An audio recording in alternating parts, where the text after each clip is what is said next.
O Brasil segue com um elevado número de casos de Covid, mais de 2.000 por dia. E com vacinação lenta, a perspectiva é que ainda vai demorar para haver uma redução efetiva e um certo temor de que possam surgir novas ondas da doença, que já matou quase 420 mil brasileiros. O infectologista Davi Wippe, que esteve no grupo de coordenação de combate à Covid aqui de São Paulo, de forma muito gentil, atende o chamado da Jovem Pan. Davi, muito bom dia. William Travassos falando. Nós ouvimos o governo do Estado de São Paulo falando que nós não temos um indicativo de uma terceira onda, porém, com as medidas restritivas, valendo a partir de hoje, a flexibilização dessas medidas, qual é o período que nós temos para analisar a possibilidade de um aumento de casos? 10 dias, 15 dias? Só uma ressalva, eu continuo no centro de contingência.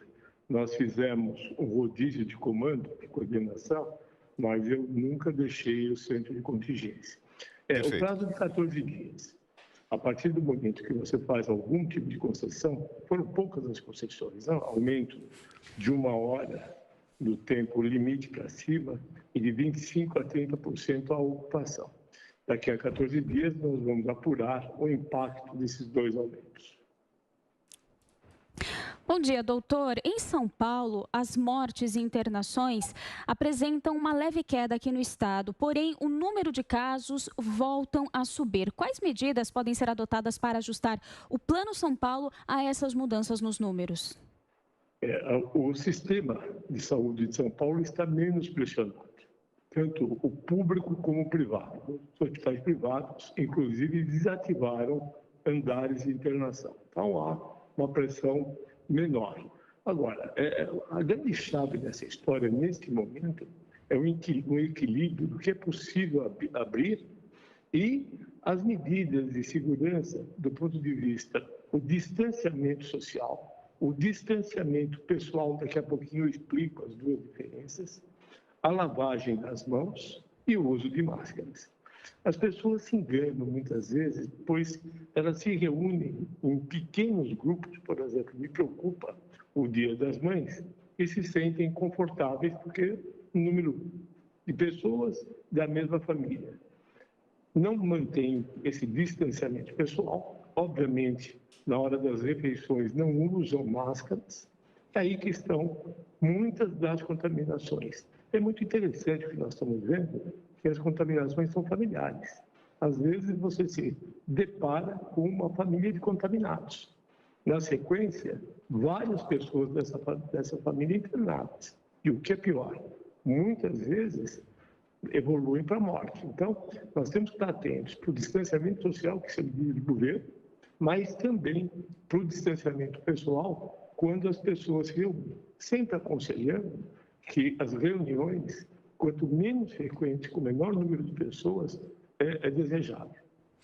Doutor, nós temos o nosso vizinho Rio de Janeiro a 400 quilômetros de distância, né, de São Paulo, e foi o primeiro a adotar as medidas de relaxamento. E hoje nós já apresentamos os últimos números, um aumento na contaminação, número de mortes, uma letalidade de 5,93%, diferente da média nacional de 2,8%. Como fica esse controle e essa vigilância sanitária na fronteira do estado de São Paulo com os outros estados? É muito difícil.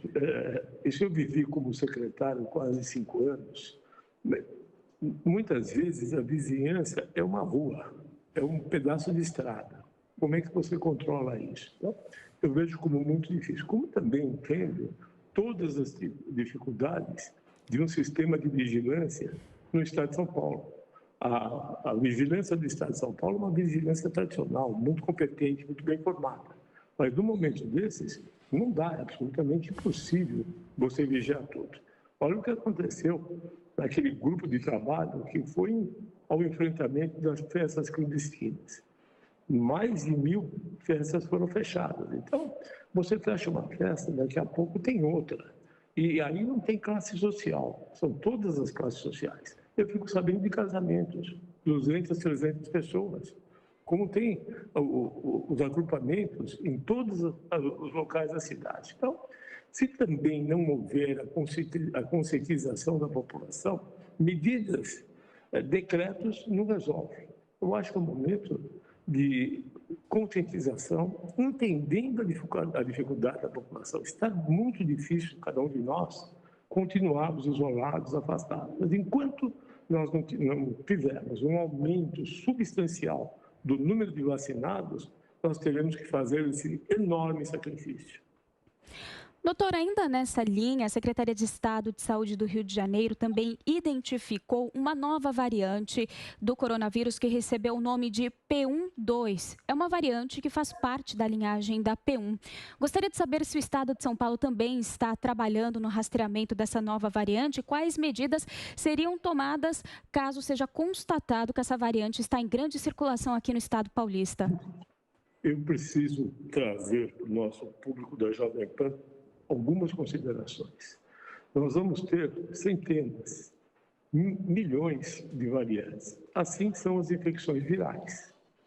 Não é atual o coronavírus, mesmo o primeiro coronavírus diagnosticado em 1917 já veio trazendo modificações, variantes, mutações. O que ocorre é que hoje nós temos um sistema de diagnóstico muito mais competente, muito mais atualizado.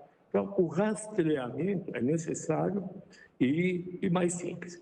A segunda consideração é que nós precisamos provar que essas variantes são mais prevalentes, mais infectantes, mais causadoras de doença e mais causadoras de morte. E a terceira consideração, seja lá qual for a variante, se nós mantivermos o distanciamento pessoal, o distanciamento social, protegidos por máscaras, nós teremos o mesmo efeito de qualquer outra variante, ou seja, diminuirá o número de casos. É importante o senhor falar sobre a importância da população, né, se cuidando com as medidas de higiene pessoal. Agora, a gente observa que hoje é um compilado de informações, né? E tudo que acontece no mundo, os países vão buscando para começar a se preparar para o enfrentamento. A gente já observa, por exemplo, no Reino Unido, a aplicação da terceira dose de uma vacina.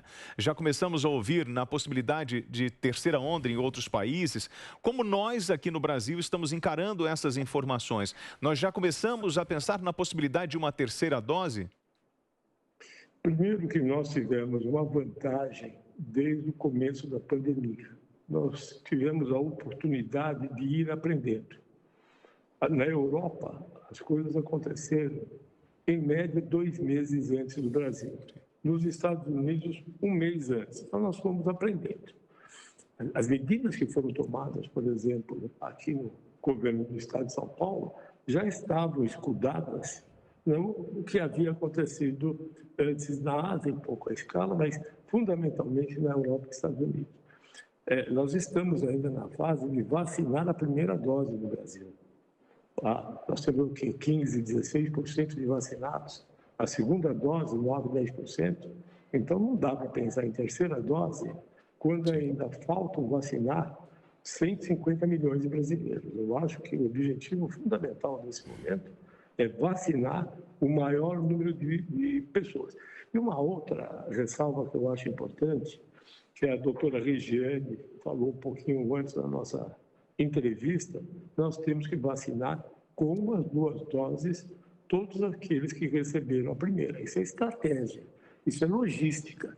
Quando você vacina o cidadão, você tem que ter a segunda dose disponível para esse mesmo cidadão, exceto a vacina da Janssen, que, por enquanto, é uma dose única. Então, isso é logística, isso é estratégia. O que nós estamos vendo acontecer no interior do país é que faltam doses para a D2, que a doutora Regiane chamou. Isso foi falta de estratégia, foi um equívoco do Ministério, que perdurou por 5 dias. Naquele momento, o Ministério preferiu usar todas as doses da Coronavac e da AstraZeneca, prevendo que chegariam os insumos a tempo da segunda dose.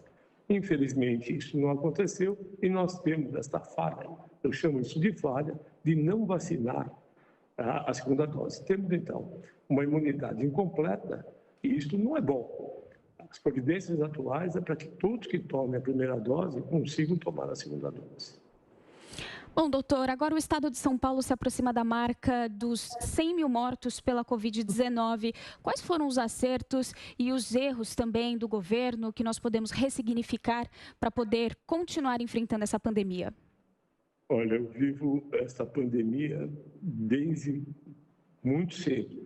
O governador João Dória me convidou para liderar esse grupo de contingência no dia 26 de fevereiro. Eu venho de muitas outras epidemias no Brasil e na África. Eu sou da época do primeiro caso de AIDS. Eu trabalho na África desde 2003. Então, eu vivi muitas epidemias. Como secretário, chikungunya, zika, febre amarela. Eu costumo dizer que epidemia é um aprendizado por dia. Eu não identifico erros aqui no governo de São Paulo, eu identifico aprendizado. Nós fomos aprendendo com a epidemia de um vírus totalmente diferente. Quem viu o SARS-1 em 2000, depois o MERS-1 em 2012, teve uma impressão. Vírus semelhantes do mesmo grupo, eles iniciaram, causaram um desconforto, muitas mortes numa região e desapareceram. Com o SARS-1, o SARS-2 agora, isso não. Se propagou por todo o mundo, foi se avolumando, todos os continentes, a maioria dos países, com o enfrentamento desse vírus, e ele se porta de uma forma absolutamente inesperada. Eu quero dizer a vocês que eu estou na linha de frente, eu vejo muitos doentes todos os dias. E você tem horas que você se pergunta, mas que história é essa? Tem um indivíduo que passa para uma família, o outro se contamina e não passa para ninguém. Você põe dois cidadãos com a mesma idade, com o mesmo perfil orgânico, um vai bem, o outro tem uma forma grave da doença. O pós-Covid é uma outra novidade. Nós dávamos alta pós uma visita de consultório, aquele paciente internado. Nós não estamos mais dando alta nem nos próximos 6 meses, porque nós estamos sendo surpreendidos com complicações a médio e longo prazo. Então, eu não vejo erros, eu vejo um aprendizado dolorido, porque junto com esse aprendizado vem um número de centenas de milhares de mortes, e morte para nós é algo inaceitável. Nenhum de nós se conformou ou se conforma com mortes. Eu até queria aproveitar, já que o senhor falou sobre o seu trabalho como médico, eu queria quebrar um protocolo dessa entrevista e fazer uma pergunta para o senhor, porque o senhor está dentro da equipe que trata do prefeito de São Paulo, Bruno Covas. O senhor pode adiantar para a gente como ele está nesse exato momento? Olha, o Bruno Covas, eu estive muito tempo com ele ontem e uma grata surpresa, eu caminhei com ele, com os dois fisioterapeutas, pelos corredores do Hospital Sírio-Libanês. Então, isso é muito emocionante. Ele teve uma complicação grave no início da semana, um sangramento. Esse sangramento foi endoscopicamente controlado, mas por conta disso, ele foi entubado, para proteger as vias aéreas superiores.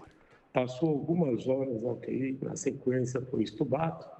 Houve aí algo que me amolou muito. Médicos palpiteiros tentando adivinhar o que ia acontecer. Isso não é ético, isso não é empático, isso não é afetivo.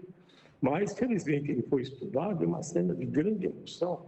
Na noite do dia que ele foi estubado, ele teve uma foto com o Tomás ao lado dele, tentando assistir o jogo vitorioso do Santos de 5-0. Ontem, o Bruno Covas, ele já saiu da cama, da cadeira, e foi dar voltas pelo corredor. Bruno Covas, como todos sabem, é uma doença grave, uma doença muito grave. O que nós estamos tratando? Cada dia, cada acontecimento, uma complicação, nós vamos tentando contornar. Mas o que vale mais do que tudo isso é o espírito do prefeito. Ele é guerreiro, ele é lutador, ele é consciente de tudo o que está acontecendo, que fez a opção de confronto com a doença.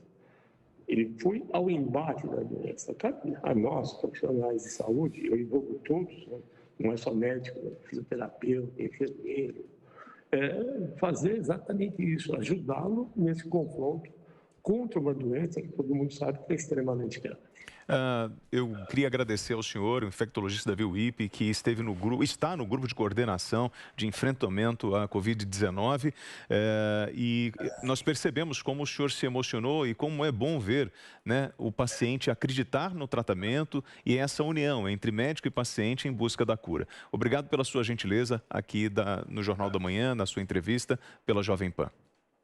Muito obrigado. Não tem como eu não me emocionar, porque eu tratei do avô, tratei do Mário Covas, e muito antes de tratar do avô do Bruno Covas, eu conheci o Bruno menininho. O Bruno brincava com a minha filha. Então eu falo do Bruno Covas, eu falo de alguém que é muito próximo a mim e à minha família.